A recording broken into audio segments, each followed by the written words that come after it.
आज हम लोग इलेक्ट्रोस्टैटिक्स का नेक्स्ट वीडियो बनाएंगे। पिछले लेक्चर में हम लोगों ने जो है पोलराइजेशन ऑफ चार्ज के विषय में जो है पढ़ाई किया था। आज हम लोग जो है पोलराइजेशन ऑफ चार्ज से रिलेटेड एक एग्जांपल, एक उदाहरण करेंगे और उसके बाद फिर हम लोग अपने नेक्स्ट टॉपिक पर बढ़ते हैं। तो चलिए आइए देखते हैं हमारा क्वेश्चन क्या है। कहता है, क्वेश्चन है हमारा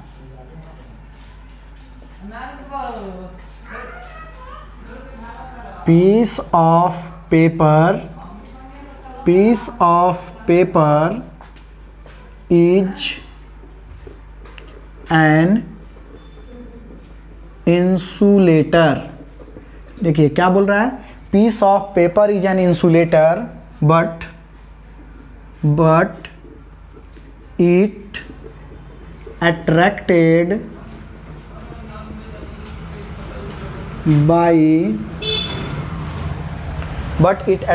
by plastic rod and glass rod Y। यानी पेपर का टुकड़ा क्या होता है, कुचालक होता है, इंसुलेटर होता है, लेकिन वह प्लास्टिक के रड से या ग्लास के रड से आकर्षित क्यों हो जाता है, ये क्वेश्चन हमसे पूछ रहा है। यानी पेपर का टुकड़ा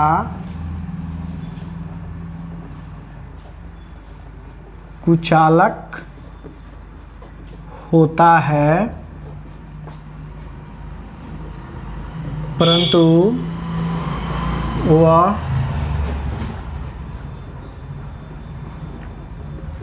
प्लास्टिक के रड या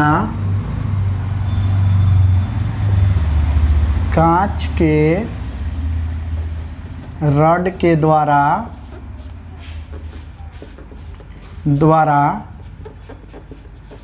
आकर्षित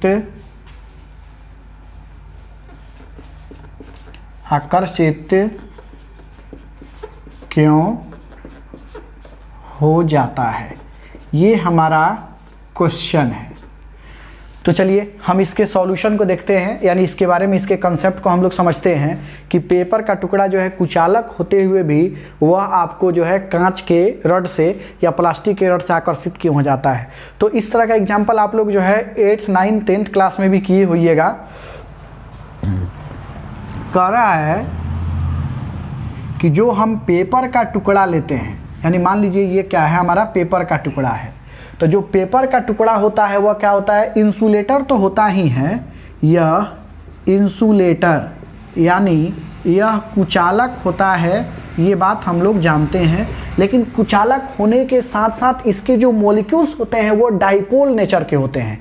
यानी इसके जो अणु होते हैं वह द्विध्रुव नेचर के होते हैं। जैसे मान लीजिए ये इस तरह के होते हैं, plus minus plus minus plus minus plus minus plus minus.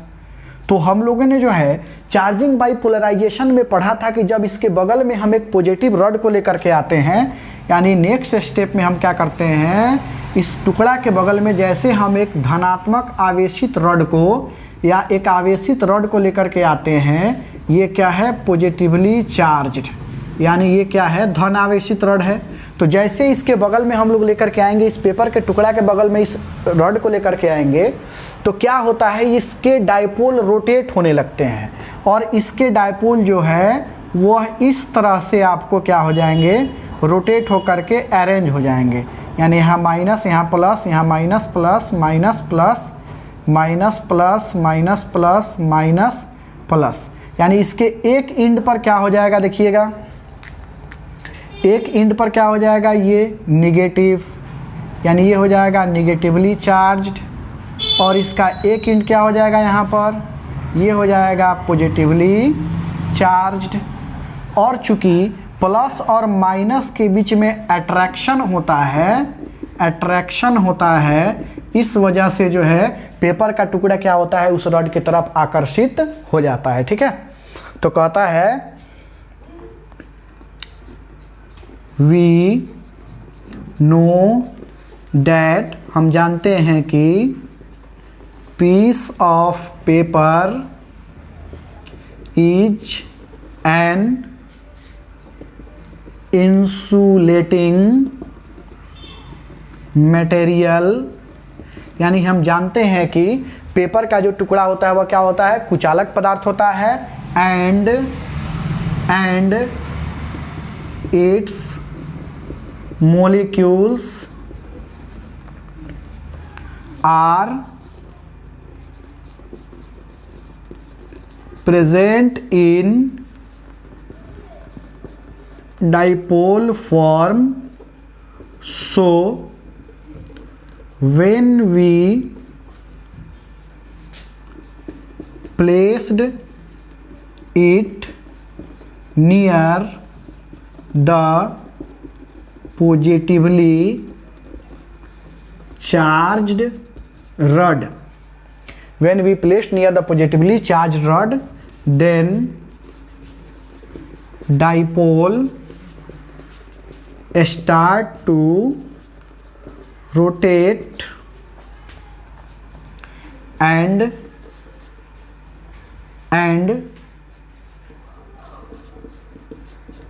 piece of paper is attracted by rod, और पीस ऑफ पेपर क्या हो जाता है, रॉड के द्वारा अट्रैक्ट हो जाता है। यानी हम जानते हैं कि कागज का टुकड़ा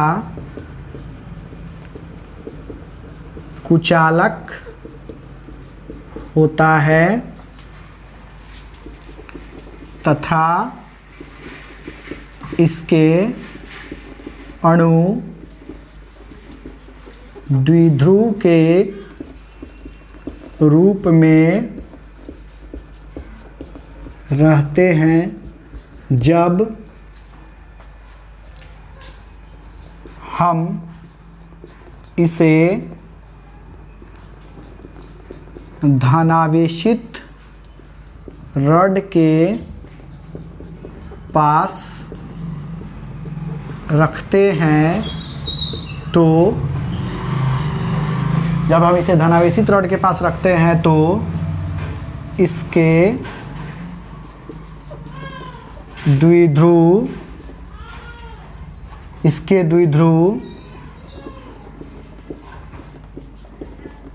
घूमने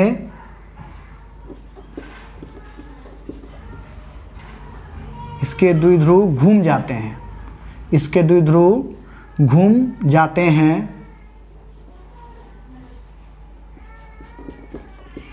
इसके द्विध्रुव घूम जाते हैं, जिससे यह रॉड के द्वारा आकर्षित हो जाता है। यानी ये पेपर का जो टुकड़ा होता है ये कुचालक पदार्थ है और इसके डाइपोल फॉर्म में इसके मॉलिक्यूल्स होते हैं, इसलिए चार्जिंग बाय पोलराइजेशन इस पर वर्क करता है और पोलराइजेशन मेथड के कारण ये क्या हो जाता है, अट्रैक्ट हो जाता है। ठीक है, तो आप लोग को ये समझ में आ गया होगा कि पेपर का टुकड़ा जो है किसी भी धनावेशित रॉड के कारण आकर्षित क्यों हो जाता है। चलिए अब हम लोग अपना नेक्स्ट टॉपिक करते हैं।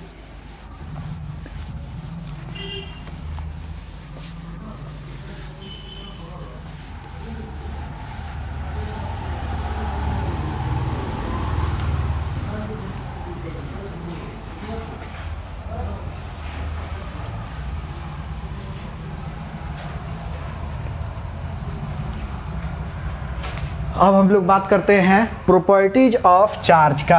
नेक्स्ट टॉपिक है हम लोगों का properties of charge. Properties of charge यानी आवेश के गुण।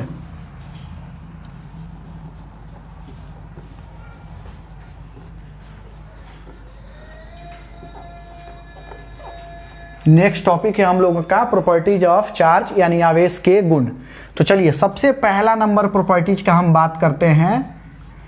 ऑलरेडी आपको ये चीज़ बताया गया है पिछले लेक्चर में, थोड़ा सा हम लोग इसको देखते हैं क्या बताया गया है।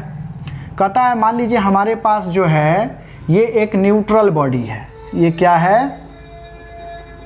न्यूट्रल बॉडी यानी उदासीन वस्तु। तो इसका मतलब हो गया कि नंबर ऑफ इलेक्ट्रॉन बराबर होगा नंबर ऑफ प्रोटॉन के। ठीक है, अब हम क्या करते हैं, इस बॉडी से 10 इलेक्ट्रॉन निकाल देते हैं। यानी ऐसे हम लोग अगर इसको समझें कि इसमें जो है 100 इलेक्ट्रॉन है और 100 प्रोटॉन है, तो कहने का मतलब हुआ कि ये न्यूट्रल बॉडी हो गया। अब इस पर से हम क्या करते हैं, 10 इलेक्ट्रॉन क्या करते हैं, हम इस पर से निकाल देते हैं। ठीक है, और यहाँ इसके पास में भी एक न्यूट्रल बॉडी है जिस पर 100 इलेक्ट्रॉन है और 100 प्रोटॉन है। ये भी क्या है, न्यूट्रल बॉडी है। अब ये जो 10 इलेक्ट्रॉन जो हम इस पर से निकाल रहे हैं वो हम इस बॉडी पर अब भेज देते हैं। तो क्या होगा, देखिए इस बॉडी से 10 इलेक्ट्रॉन हमने निकाल दिया तो इस पर अब इलेक्ट्रॉन रह जाएंगे 90 और प्रोटॉन हो जाएंगे 100, क्योंकि जो पहले से था। और इस बॉडी पर अब क्या होगा, प्रोटॉन होके बढ़ के हो जाएगा 110 इलेक्ट्रॉन हो जाएगा और प्रोटॉन अभी भी कितना रहेगा, 100। यानी इस पर जो है 90 इलेक्ट्रॉन और इसका 90 प्रोटॉन कैंसिल हो जाएगा। इस पर कितना बच जाएगा, 10 प्रोटॉन। इस पर क्या बच जाएगा, 10 प्रोटॉन, जो क्या है, एक्स्ट्रा है। और इस पर क्या हो जाएगा, देखिएगा 100 प्रोटॉन और 100 इलेक्ट्रॉन कैंसिल हो जाएगा तो क्या बच जाएगा, 10 इलेक्ट्रॉन। क्या है, ये क्या है, एक्स्ट्रा है। मतलब क्या हुआ, देखिए यानी जितना इलेक्ट्रॉन इस पर से निकला उतना ही इलेक्ट्रॉन इस पर गया। यानी जितना इलेक्ट्रॉन इस पर से निकला है उतना इस पर पॉजिटिव चार्ज और जितना इस पर इलेक्ट्रॉन गया है उतना इस पर नेगेटिव चार्ज। यानी 10 प्रोटॉन में कितना चार्ज होगा, तो प्लस 10 गुना 1.6 गुने 10 के पावर -19 कूलम। और इस पर कितना होगा, देखिए तो इस पर कितना होगा, तो -10 गुना 1.6 गुने 10 के पावर -19 कूलम। यानी अगर इलेक्ट्रॉन को हम एक बॉडी से दूसरे बॉडी पर ट्रांसफ़र कर रहे हैं तो हम क्या देख रहे हैं कि जितना इस पर पॉजिटिव चार्ज है उतना ही इस पर क्या है, नेगेटिव चार्ज है। इसका मतलब हो गया कि हम लोग चार्ज को एक बॉडी से दूसरे बॉडी पर ट्रांसफ़र कर सकते हैं। यानी पहला प्रॉपर्टीज है चार्ज कैन बी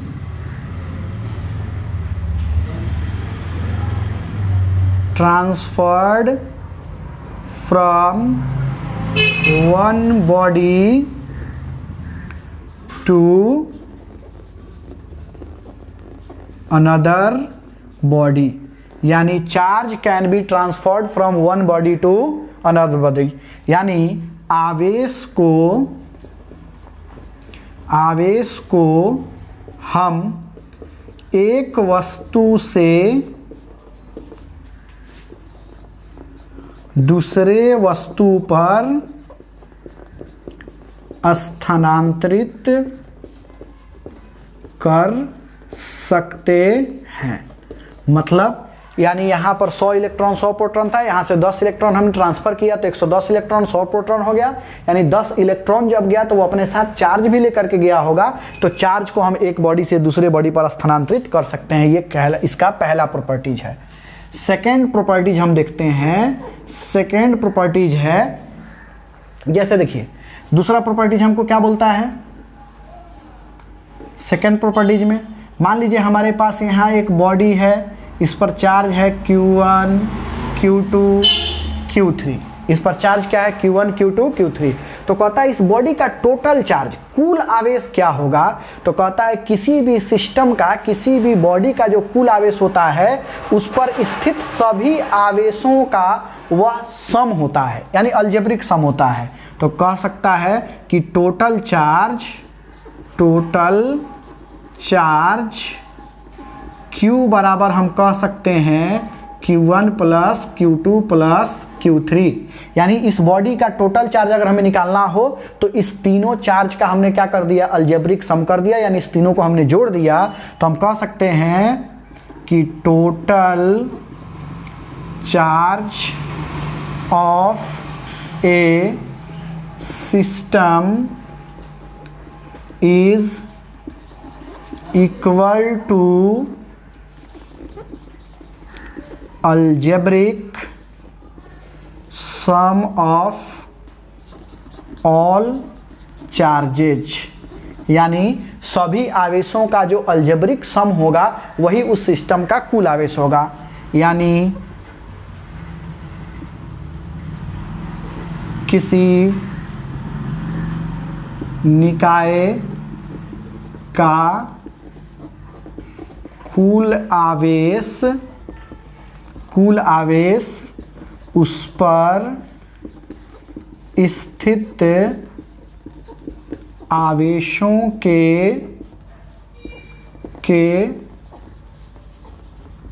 अलजेब्रिक सम के बराबर होता है। यानी उस पर स्थित जितने भी आवेश हैं उसका जब हम अलजेब्रिक सम कर देंगे तो उसके बराबर होगा उस पर स्थित कुल आवेश। यानी आज के बाद अगर किसी वस्तु पर Q1 Q2 Q3 Q4 कितना भी आपको अलग अलग चार्ज दिया हो, अगर उसका टोटल चार्ज चाहिए तो उस सारे चार्जों का आपको क्या कर देना होगा, जोड़ देना होगा। और चूंकि ये हम नॉर्मल जोड़ घटाव इसमें करते हैं तो इसलिए हम इसको ये भी कह सकते हैं कि charge is a scalar quantity, यानी आवेश क्या है, आवेश एक अदिश राशि है। यानी ये वेक्टर नहीं होता है, अगर वेक्टर होता तो हम फिर इसको डायरेक्ट नहीं जोड़ पाते, वेक्टर अलजेब्रा का हमें यूज करना पड़ता। ये स्केलर होता है क्योंकि चार्ज क्या है, एक तरह का गुण होता है। जैसे हमारे अंदर मान लीजिए गुण है ईमानदारी है, बेईमानी है, ठीक है। तो हमारे अंदर ईमानदारी की दिशा, यानी हमारे अंदर जो ईमानदारी है वो किस दिशा में है, क्या आप बता सकते हैं? इसका कोई दिशा नहीं होता है। हमारे अंदर जो गुण होता है उस गुण का कोई दिशा नहीं होता है। उसी तरह से वस्तु के अंदर का गुण है चार्ज, तो चार्ज का भी कोई दिशा नहीं होता, इसलिए चार्ज क्या हो जाएगा, स्केलर क्वांटिटी हो जाएगा। तो आवेश क्या होता है, आवेश एक अदिश राशि होता है।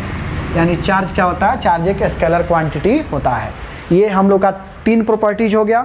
अब हम इसके आगे देखते हैं प्रॉपर्टीज नंबर 4। इसको हम मिटा देते हैं।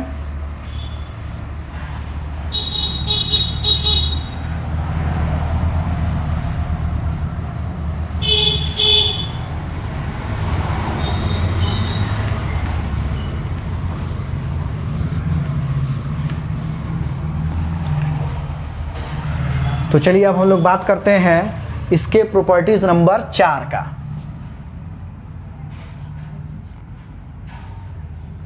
प्रॉपर्टीज नंबर 4 कहता है कि चार्ज क्या होता है, वो कंजर्व होता है। मतलब कंजर्व का मतलब क्या होता है, संरक्षित।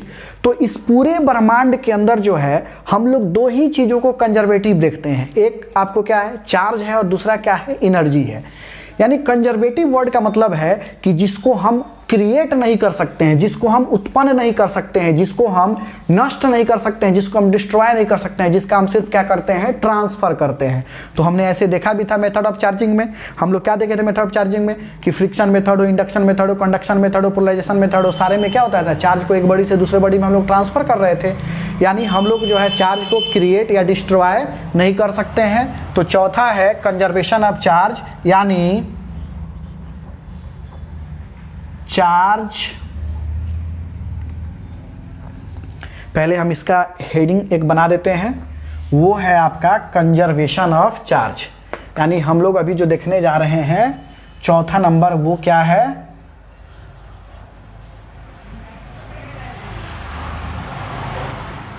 Conservation of charge. यानी आवेश का संरक्षण, कंजर्वेशन ऑफ चार्ज, आवेश का संरक्षण।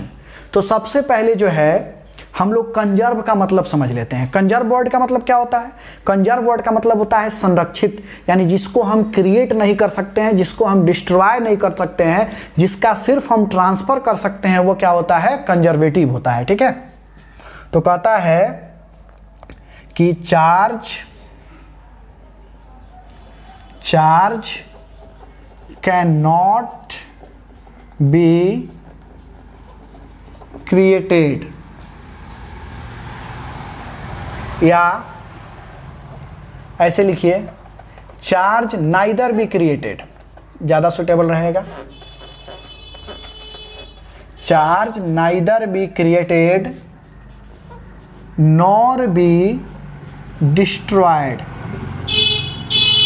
Destroyed, it can only transfer from one body to another body, यानी charge neither be created, charge को हम उत्पन्न नहीं कर सकते हैं, नॉर बी डिस्ट्रॉयड, समाप्त नहीं कर सकते हैं, it can only transfer from one body to another body, यानी इसको हम पूरे एक बॉडी से दूसरे बॉडी में स्थानांतरित कर सकते हैं। जैसे कहने का मतलब हुआ, अगर इस पूरे ब्रह्मांड के अंदर जो है अगर 1 मिलियन चार्ज है तो उसको हम 1 मिलियन से बढ़ा करके 2 मिलियन या 1 मिलियन से घटा करके 0.5 मिलियन नहीं कर सकते हैं, वह 1 मिलियन कंजर्व होगा। बस उसको हम क्या कर सकते हैं? एक बॉडी से दूसरे बॉडी में ट्रांसफर कर सकते हैं। ठीक है, ये थोड़ा सा और आगे क्लियर होगा। कहता है आवेश को ना तो उत्पन्न कर सकते हैं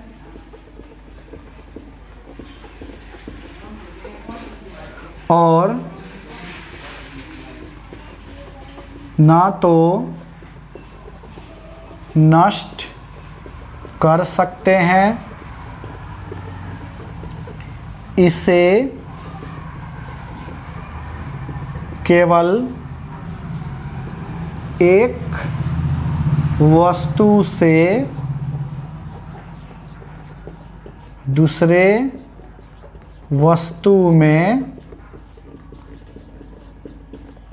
स्थानांतरित कर सकते हैं। यानी आवेश को ना तो हम उत्पन्न कर सकते हैं और ना ही इसे नष्ट कर सकते हैं, इसे बस केवल हम एक बॉडी से दूसरे बॉडी में स्थानांतरित कर सकते हैं। इसलिए हम क्या कहते हैं कि आवेश क्या है? कंजर्व है। आवेश चार्ज क्या है? संरक्षित है। अब इससे रिलेटेड कुछ एग्जाम्पल देख लीजिए। आप एग्जाम्पल देखिएगा, आपको सारा मामला क्लियर हो जाएगा, और एग्जाम्पल के साथ साथ हम पॉइंट भी बढ़ाते चलते हैं। कहता है ऑल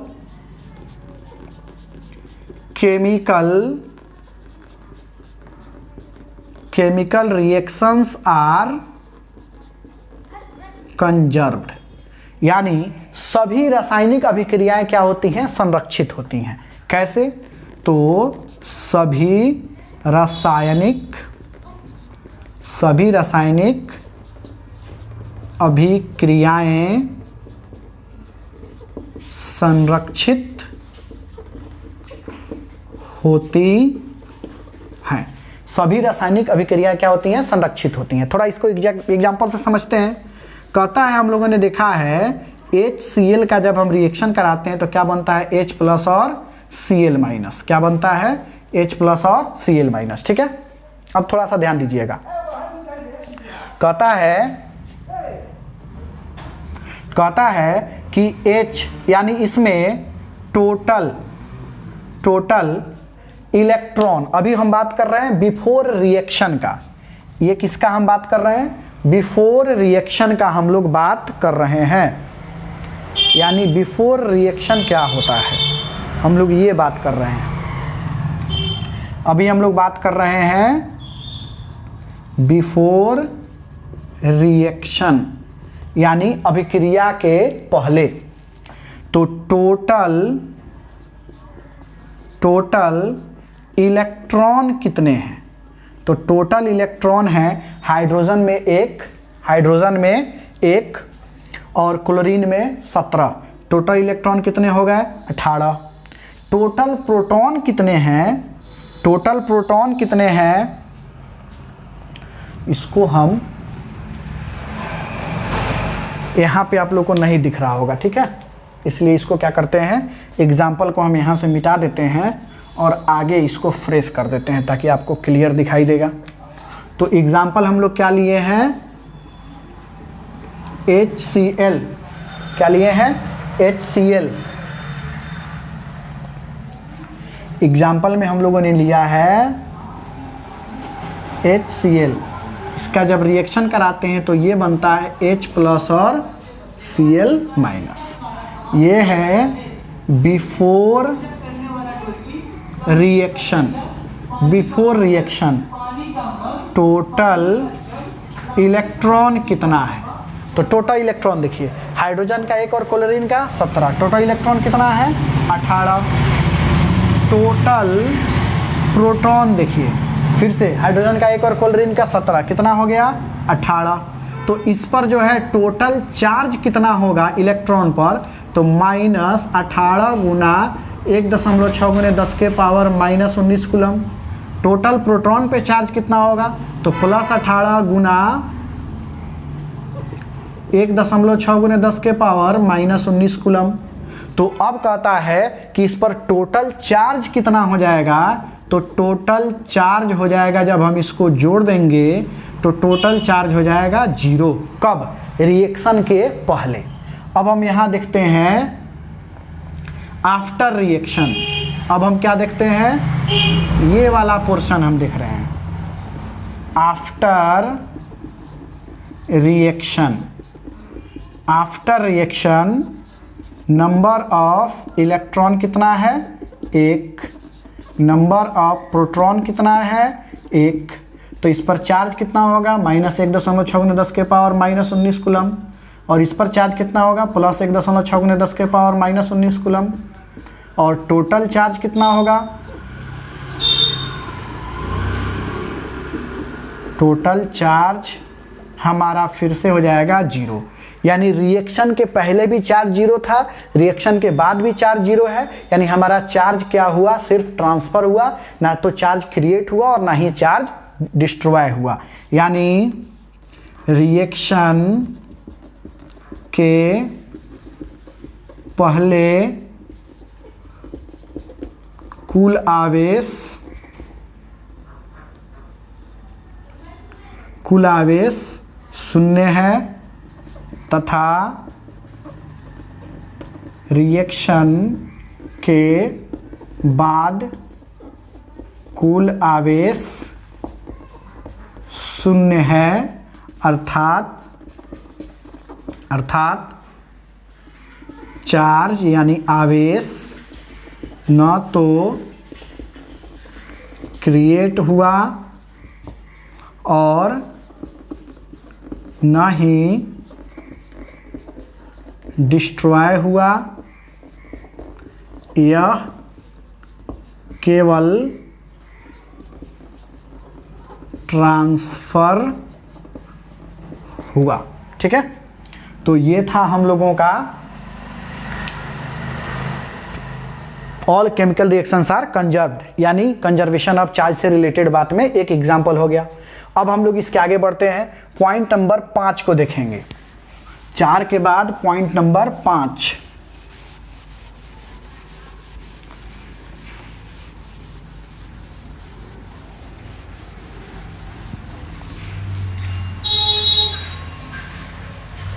पॉइंट नंबर 5 में कहता है कि ऑल रेडियो एक्टिव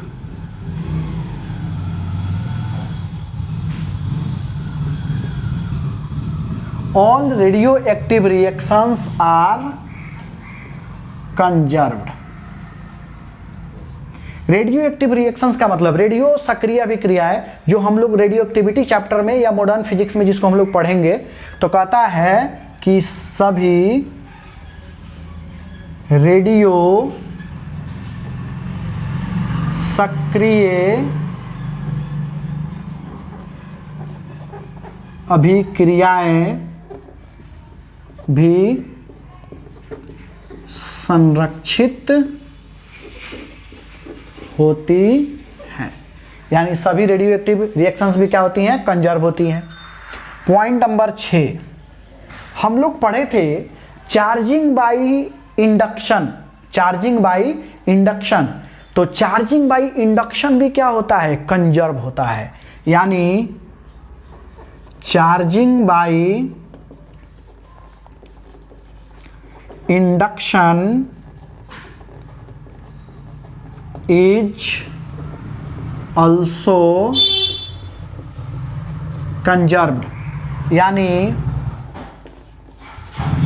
प्रेरण विधि द्वारा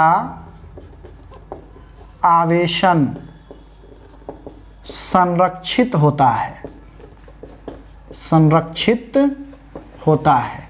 चार्जिंग बाई इंडक्शन भी आपका क्या होता है, कंजर्वेटिव होता है। मतलब जितना प्लस का हम बात करेंगे, उसके बाद देखिए चार्जिंग बाई फ्रिक्शन भी, charging by friction is also conserved, यानी घर्षण के कारण आवेशन भी संरक्षित होता है। मतलब क्या हुआ इसका, चार्जिंग बाई फ्रिक्शन कंजर्व कैसे होता है, थोड़ा कि एग्जाम्पल को हम लोग समझ लेते हैं। कहता है कि मान लीजिए हमारे पास जो है एक बॉडी है और हमारे पास ये एक दूसरा बॉडी है, और ये है हमारा फर्स्ट बॉडी और ये है हमारा सेकंड बॉडी, और ये भी क्या है, न्यूट्रल है, और ये भी क्या है, न्यूट्रल है। इस पर जो है मान लीजिए 100 इलेक्ट्रॉन है, 100 प्रोटॉन है, 100 इलेक्ट्रॉन है, 100 प्रोटॉन है। जैसे हम इसका फ्रिक्शन कराना शुरू करते हैं तो हो सकता है कि यहाँ से 10 इलेक्ट्रॉन निकल गया, इसमें से क्या हो गया, 10 इलेक्ट्रॉन निकल के इसमें आ गया। तो यहाँ से 10 इलेक्ट्रॉन निकलने का मतलब कि इसमें 90 इलेक्ट्रॉन हो गया और 100 प्रोटॉन है, यानी इस बॉडी में आपको 10 प्रोटॉन एक्स्ट्रा बच जाएंगे। यानी 10 प्रोटॉन इसमें हो गया और इसमें क्या हो जाएगा, 10 इलेक्ट्रॉन हो जाएगा एक्स्ट्रा। 10 प्रोटॉन पे कितना चार्ज होता है, तो प्लस 10 गुना 1.6 गुने 10 के पावर -19 कूलम, और 10 इलेक्ट्रॉन पे कितना होता है, तो -10 गुना 1.6 गुने 10 के पावर -19 कूलम। मतलब जितना इस पर पॉजिटिव चार्ज है उतना ही इस पर नेगेटिव चार्ज है, यानी प्लस और माइनस क्या बताता है, नेचर को, यानी जितना आवेश इस पर है उतना ही आवेश इस पर भी है। इसका मतलब क्या हुआ, चार्ज का सिर्फ ट्रांसफर हुआ, ना इस पर चार्ज बढ़ा और ना ही इस पर चार्ज बढ़ा। मतलब अगर एक इलेक्ट्रॉन जाएगा तो उस पर एक इलेक्ट्रॉन के बराबर नेगेटिव चार्ज होगा, तो इस पर एक इलेक्ट्रॉन के बराबर पॉजिटिव चार्ज आ जाएगा, और वो दोनों चार्ज एक दूसरे पर क्या होगा, बराबर होगा। ठीक है, ये था 7 नंबर पॉइंट।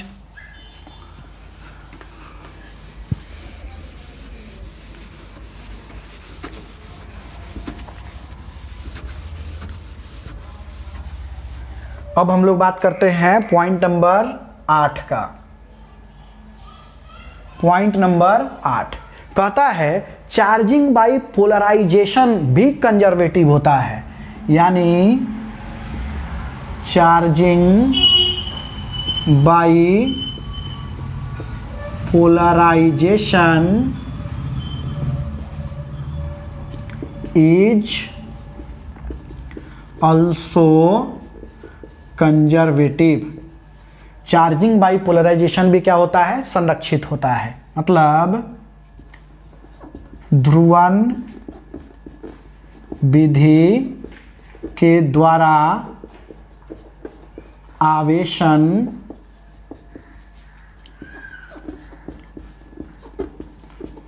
भी संरक्षित होता है। ठीक है, चलिए, तो charging by induction, friction, polarisation, ये सब क्या है, कंजर्वेटिव होता है। 9 नंबर, डायमेंशन ऑफ चार्ज। यानी आवेश का बीमा या बीमीय सूत्र क्या होता है? देखिए, तो फॉर्मूला होता है, हम लोग पढ़े हैं, चूंकि I बराबर क्या होता है? Q/T। तो Q बराबर क्या हो जाएगा? IT। तो इसका डायमेंशन हो जाएगा I के लिए A और T के लिए बड़ा T, या I के लिए हम लोग I भी लिखते हैं और T के लिए बड़ा T लिखते हैं। चूंकि करंट और टाइम ये दोनों फंडामेंटल क्वांटिटी है, तो इसका AT या IT डायमेंशन हो सकता है। और ये बोर्ड में पूछा हुआ क्वेश्चन है, डायमेंशन ऑफ चार्ज, जो कि 2020 में आप लोग के बोर्ड में पूछा हुआ था, 12th बोर्ड में। ठीक है, तो ये हो गया हमारा प्रॉपर्टीज ऑफ चार्ज। अब चलिए, अब हम लोग जो है अपने नेक्स्ट टॉपिक को पढ़ते हैं, जिसका नाम है quantization of charge.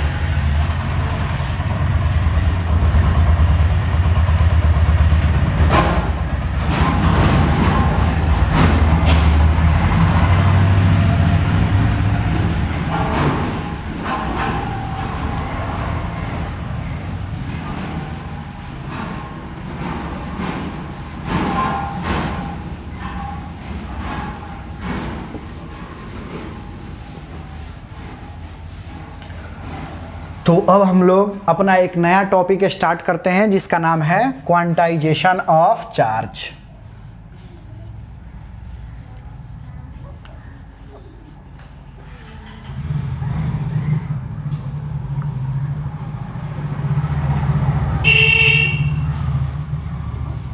Quantization of charge यानी आवेश का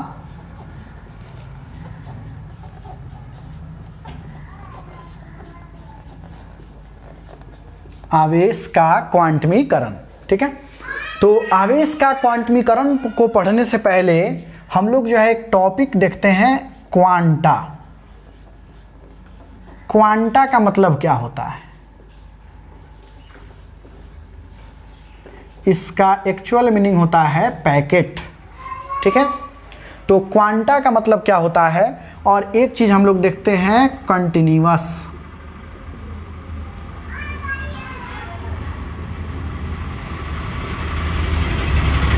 निरंतर शब्द का मतलब, दो चीज़ों को हम यहाँ देखते हैं। कहता है, मान लीजिए कि हमारे पास जो है यहाँ पर ये एक पानी का टंकी है और एक पानी का टैंक हम इसमें भी ले लेते हैं, और इसको क्या करते हैं हम लोग, नल से हमने इसको जोड़ दिया, और यहाँ पर हम क्या करते हैं, 1-1 लीटर का जो है पानी का पैकेट डाल देते हैं। 1 लीटर 1 लीटर 1 लीटर 1 लीटर। ठीक है, अब हम क्या करते हैं, सबसे पहले इसमें, इस पानी के टंकी में जिसको हम नल से जोड़े हैं, इसमें नल को हम क्या करते हैं, खोल देते हैं। ठीक है, जैसे हम इस नल को खोलेंगे तो इसमें जब पानी भरना शुरू होगा, तो हो सकता है कि पानी जब इसमें गिरना शुरू हुआ तो पानी का लेवल पहले 0.5 लीटर रहा होगा, फिर उसके बाद धीरे धीरे बढ़ते बढ़ते कितना हो गया, 1 लीटर हो गया, फिर उसके बाद बढ़ते बढ़ते 1.5 लीटर हो जाएगा पानी, उसके बाद बढ़ते बढ़ते 2 लीटर हो जाएगा पानी, उसके बाद बढ़ते बढ़ते 2.5 लीटर हो जाएगा पानी, हो सकता है 2.7 लीटर भी हो। यानी इस रेशियो से आपका पानी बढ़ेगा। लेकिन जैसे हम इसमें पानी डालेंगे, तो हमने कहा कि आप एक बार में 1 पैकेट इसमें डालिए, तो जैसे 1 पैकेट डालिएगा तो पानी का लेवल कितना हो गया, 1 लीटर। हम बोलेंगे अब आप अगला पैकेट डालिए, तो जैसे अगला 1 पैकेट आप खोलिएगा तो पानी हो जाएगा आपका 2 लीटर। हम बोलेंगे अगला पैकेट खोलिए, तो अब पानी हो जाएगा आपका 3 लीटर। अब आप चौथा पैकेट डालिए, तो अब आपका पानी हो जाएगा 4 लीटर। यानी यहाँ देखिए, यहाँ जो पानी इसमें भर रहा है वह पैकेट में भर रहा है। यानी फिक्स है कि एक बार में 1 लीटर भरेगा, फिर अगली बार में 2 लीटर हो जाएगा, फिर अगली बार में 3 लीटर हो जाएगा, फिर अगले बार में 4 लीटर हो जाएगा, फिर अगले बार में 5 लीटर हो जाएगा। यानी वह एक फिक्स अमाउंट में, फिक्स पैकेट में भर रहा है। लेकिन ये जो पानी का टंकी है यह कंटिन्यूअस फॉर्म में भर रहा है। यानी इसमें 0.5 भी है, 1 भी है, 1.5 भी है, 2 भी है, 2.5 भी है, 2.7 भी है। यानी इसमें कोई निश्चित पैकेट नहीं है, यह लेवल कंटिन्यूअस फॉर्म में बढ़ रहा है। तो कहता है कि क्वांटा का मतलब पैकेट हो गया। यानी जब हम एक बार में एक निश्चित पैकेट को उसमें ट्रांसफ़र करते हैं तो कहते हैं कि वो क्या जा रहा है, क्वांटाइज्ड होके जा रहा है, वो पैकेट के फॉर्म में उसको मिल रहा है। जैसे अब इसको एग्जाम्पल पे हम लेते हैं, यहाँ पे एक एग्जाम्पल हम समझाते हैं। जैसे मान लीजिए हमारे पास जो है ये है एक न्यूट्रल बॉडी, न्यूट्रल बॉडी यानी उदासीन वस्तु।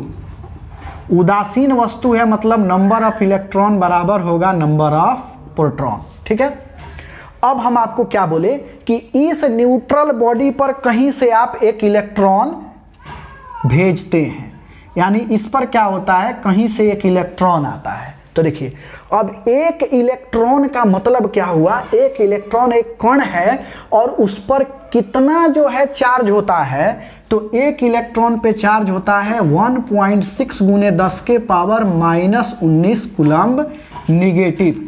यानी एक इलेक्ट्रॉन में या एक पैकेट में जब भी आएगा तो इतना चार्ज साथ में आएगा। जैसे एक पैकेट पानी का डाले तो 1 लीटर हो गया कि नहीं, उसी तरह से एक इलेक्ट्रॉन आएगा तो अपने पैकेट में इतना चार्ज वह लेकर के आएगा। ठीक है, तो एक इलेक्ट्रॉन आया तो वह अपने साथ एक इलेक्ट्रॉन यानी एक पैकेट आया तो कितना आया इस पर, 1 गुना 1.6 गुने 10 के पावर -19 कूलम्ब। ठीक है, तो अगर इसी तरह से 2 इलेक्ट्रॉन डाल दें, यानी अगर 2 पैकेट हो जाए पानी का तो पानी 2 लीटर हो गया था, तो जैसे यहाँ पर 2 इलेक्ट्रॉन आएगा तो ये अपने साथ चार्ज लाएगा 2 गुना 1.6 गुने 10 के पावर -19 कूलम्ब। और अगर 3 इलेक्ट्रॉन आया तो 3 गुना 1.6 गुने 10 के पावर -19 कूलम्ब। अगर 4 इलेक्ट्रॉन आया तो 4 गुना 1.6 गुने 10 के पावर -19 कूलम्ब। यानी ये फिक्स हो गया कि जब भी इलेक्ट्रॉन आएगा तो 1 आएगा, 2 आएगा, 3 आएगा, 4 आएगा, 5 आएगा, 6 आएगा, यानी 2.5 गो इलेक्ट्रॉन, आधा इलेक्ट्रॉन, 1.5 गो इलेक्ट्रॉन ये नहीं आ सकता है, क्योंकि अभी तक हम लोग इलेक्ट्रॉन को तोड़ नहीं पाए हैं। ठीक है, तो ये जब भी चार्ज आएगा किस में आएगा, पैकेट में आएगा। इसलिए कहा जाता है कि आवेश क्या होता है, क्वांटाइज्ड होता है। मतलब total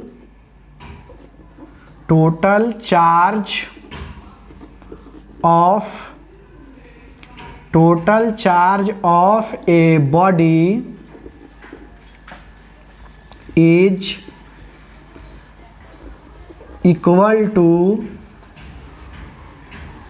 is equal to integral multiple of charge of an electron. कहता है total charge of a body is equal to integral multiple of charge of an electron. यानी किसी भी वस्तु का कुल आवेश, किसी भी वस्तु का कुल आवेश उस पर स्थित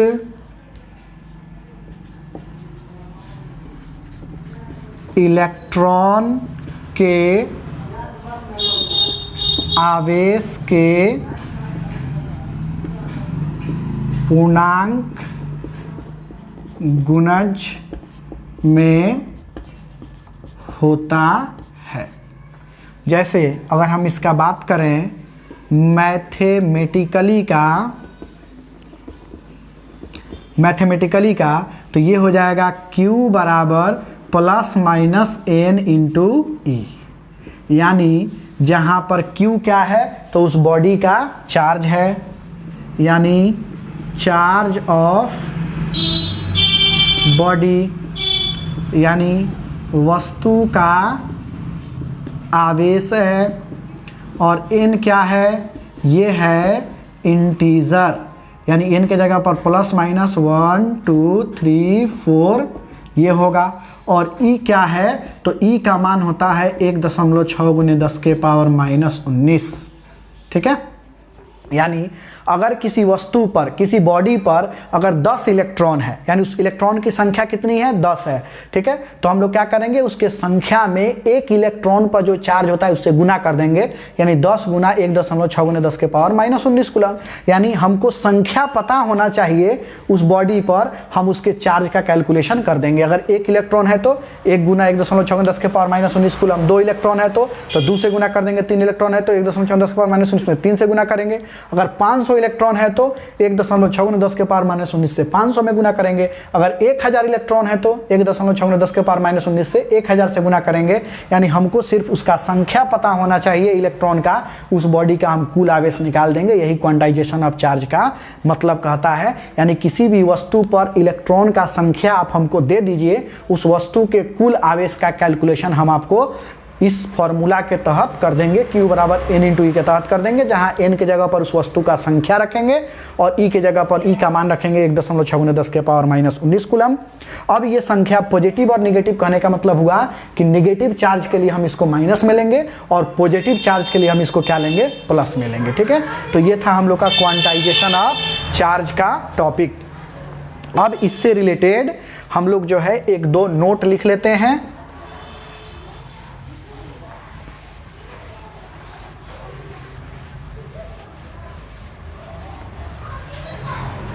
नोट में कहता है, नोट नंबर 1 क्या कहता है, तो कहता है कि चार्ज का सबसे छोटा इकाई क्या होता है, इलेक्ट्रॉन होता है, और उसको हम लोग डिवाइड या उसको बांट नहीं सकते हैं।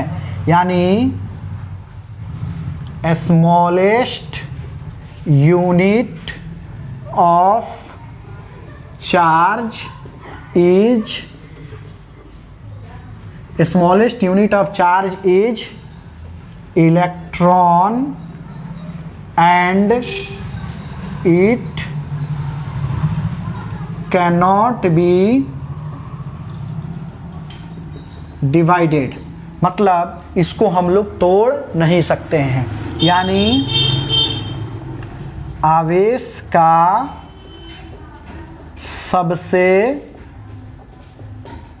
छोटा इकाई इलेक्ट्रॉन होता है तथा इसे तोड़ा नहीं जा सकता है। यानी इसको हम लोग तोड़ नहीं सकते हैं, ठीक है। अच्छा, सबसे छोटा इकाई ये क्यों कह रहे हैं हम लोग, तो कह रहा है कि एक इलेक्ट्रॉन पर चार्ज होता है 1.6 गुने 10 के पावर -19 कूलम। इसका मतलब हो गया कि एक इलेक्ट्रॉन बराबर हो जाएगा 1.6 कूलम का 10 का पावर 19वां भाग।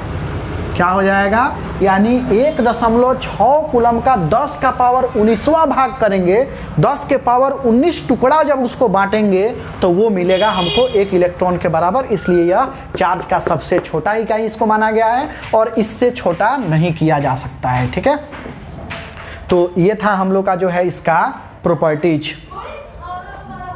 चलिए अब इससे रिलेटेड हम लोग जो है कुछ क्वेश्चंस को करेंगे अपने नेक्स्ट वीडियो में।